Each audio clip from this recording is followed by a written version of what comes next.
Здравейте! Маги представя рецепта за коледни пълнени сушени чушки с боб, а аз съм Сандра и ще ги приготвя за вас. Най-напред, сушените червени чушки се заливат с вряла вода, за да умекнат. След това, една глава лук се нарязва на купчета.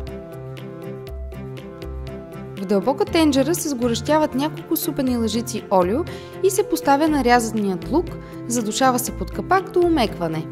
Докато това се случи, правоъгълна, а може и кръгла тавичка се намазва с олио с помощта на четка, като целта е да се намажат дъното и стените, за да не залепнат чушките при печене.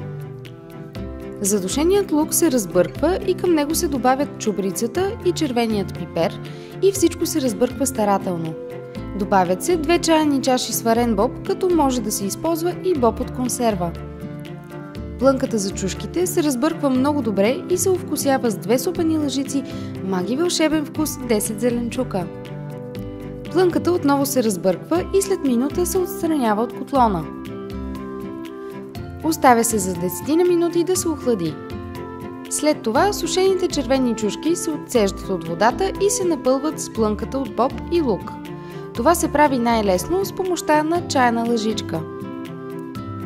Чушките се подреждат в тавичката, предварително намазана с олио, и се поливат с още 2-3 супени лъжици олио. Поставят се във фурната и се пекат в продължение на 30 минути при 180 градуса. Сервират се топли на празничната трапеза и по желание се декорират с пресен магданоз или с листенца с панак.